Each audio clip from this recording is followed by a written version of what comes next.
Gita chapter 5, text 11. Kayena manasa buddhya kevalairindrairapi yogina karma kurvanti sangam tyaktva shuddhaye. Kayena with the body, manasa with the mind, buddhya with the intelligence, kevalai purified, indriya with the senses, api even yogina Krishna conscious persons, karma actions, kurvanti they perform, sangam attachment, Tyaktva giving up, Atma of the self, Shuddhaye for the purpose of purification. The yogis abandoning attachment act with body, mind and intelligence and even with the senses only for the purification only for the purpose of purification. Purport. When one acts in Krishna consciousness for the satisfaction of the senses of Krishna, any action whether of the body, mind, intelligence or even the senses is purified of material contamination and there are no material reactions resulting from the activities of Krishna conscious person. Therefore, purified activities which are generally called sadachar can be easily performed by acting in Krishna consciousness. Srila Rupa Goswami in his Bhakti Rasamrita Sindhu describes this as follows. Iha yasya harir dase karmana manasa gira nikilas api avasthashu jivan mukta sa uchyate. A person acting in Krishna consciousness or in other words in the service of Krishna with his body, mind, intelligence and words is a liberated person even within the material world. Although he may be engaged in many so-called material activities, he has no false ego for he does not believe that he is this material body or that he possesses the body. He knows that he is not this body and that this body does not belong to him. He himself belongs to Krishna and the body too belongs to Krishna. When he applies everything produced of the body, mind, intelligence, words, life, wealth, etc., whatever he may have within his possession to Krishna's service, he is at once dovetailed with Krishna. He is one with Krishna and is devoid of the false ego that leads one to believe that he is the body. This is the perfect stage of Krishna consciousness. Yukta karma phalam tyaktva textual shantim apnoti naishtikim ayukta kama karena phale sakto nipadyate. Yukta, one who is engaged in devotional service, karma phalam, the results of all activities, tyaktva, giving up, shantim, perfect peace, apnoti, achieves, naishtikim, unflinching, ayukta, one who is not in Krishna consciousness, kama karena, for enjoying the result of work, phale in the result, sakta attached, nivadyate becomes entangled.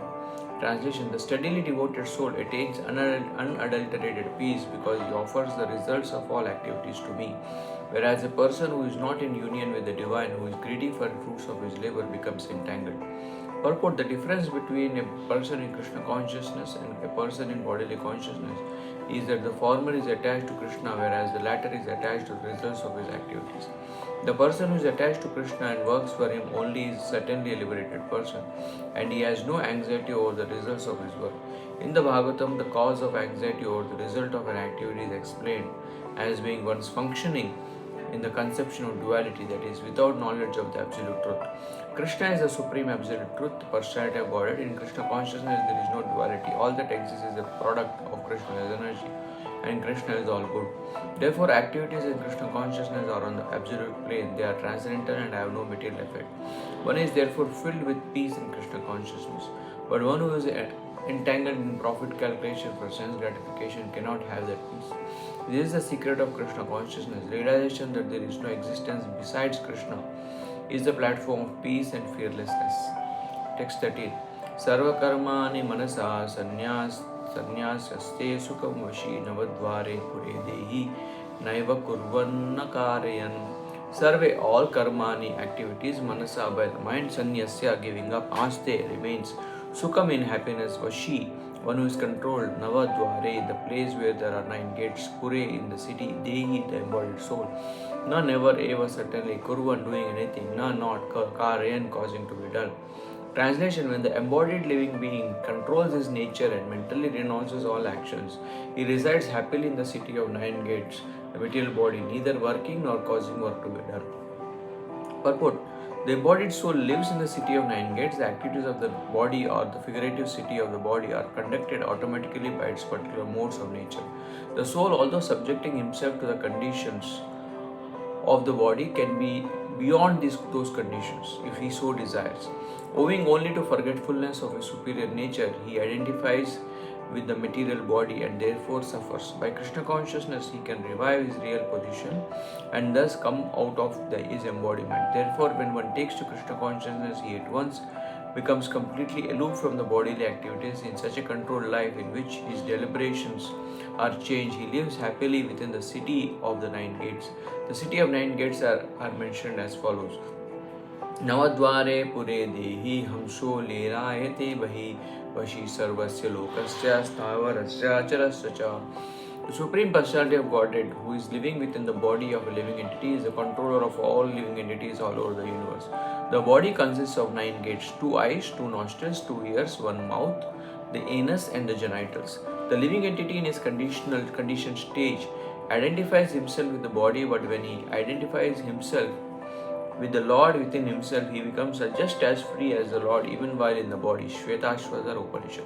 Therefore, a Krishna conscious person is free from both the outer and inner activities of the material body. Text 14. Na kartritvam na karmani lokasya srijati prabhu na karma phala samyogam swabhavastu pravartate.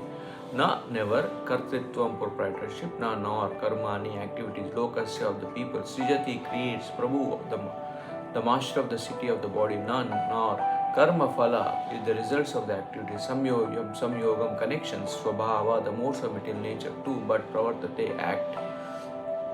The embodied spirit soul, the master of the city of this body, does not create activities, nor does he induce people to act, nor does he create the fruits of action. All this is enacted by the modes of material nature. Purport: the living entity, as will be explained in the 7th chapter, is one of the energies or natures of the Supreme Lord, but is distinct from matter, which is another nature called inferior of the Lord. Somehow the superior nature, the living entity, has been in contact with material nature since time immemorial. The temporary body or material dwelling place which he obtains is the cause of the various activities, cause of the varieties of activities and their resultant reactions. Living in such a conditional atmosphere, one suffers the results of the activities of the body by identifying himself in ignorance with the body. If it is ignorance acquired from time immemorial, that is the cause of bodily suffering and distress. As soon as the living entity becomes aloof from the activities of the body, he becomes free from the reactions as well. As long as he is in the city of the body, he appears to be the master of it, but actually is neither its proprietor nor controller of its actions and reactions. He is simply in the midst of the material ocean, struggling for existence. The waves of the ocean are tossing him and he has no control over them. His best solution is to get out of the water by transcendental Krishna consciousness. That alone will save him from all turmoil. Text 15.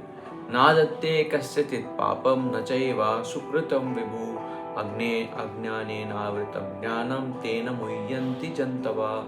Na never adatte accepts kasyatit anyone's papam sin, na nor cha also eva certainly sukritam pious activities, vibhu the Supreme Lord, ajnane na by ignorance, avritam covered, jnanam no knowledge, tena by that muhyanti are bewildered, jantava the living entities. Nor does the Supreme Lord assume anyone's sinful or pious activities. Embodied beings, however, are bewildered because of the ignorance which covers their real knowledge.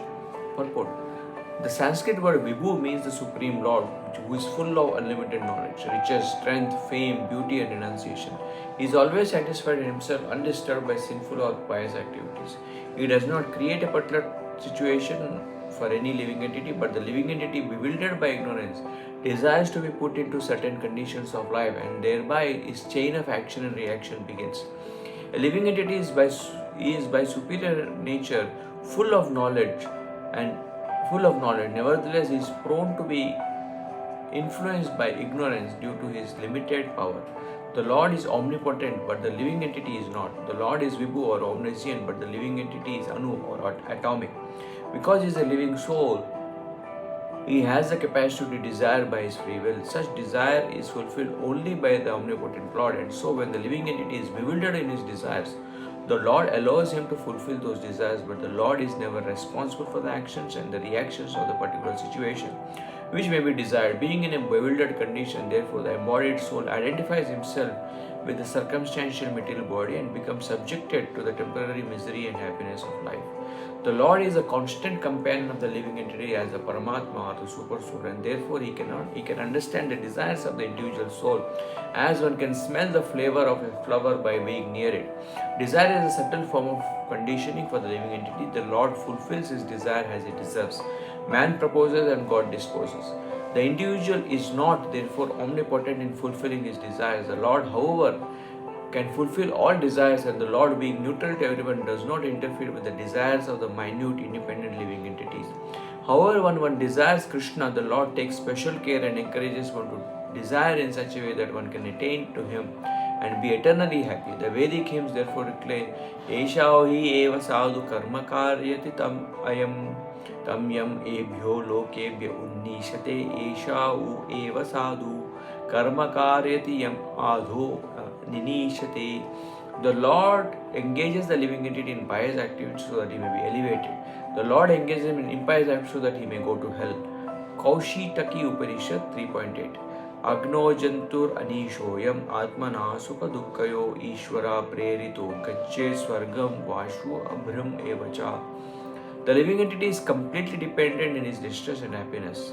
By the will of the Supreme, he can go to heaven or hell, as a cloud is driven by the air. Therefore, the conditioned soul, by his immemorial desire to avoid Krishna consciousness, causes his own bewilderment. Consequently, although he is constitutionally eternal, blissful, and congruent due to the littleness of his existence, he forgets his constitutional position of service to the Lord and is thus entrapped by these signs. And under the spell of ignorance, the living entity claims that the Lord is responsible for his conditional existence. The Vedanta Sutras 2.134 also confirm this. Vaishamya naighranye na sapikshatva tatahi darshayati. The Lord neither hates nor likes anyone, though he appears to.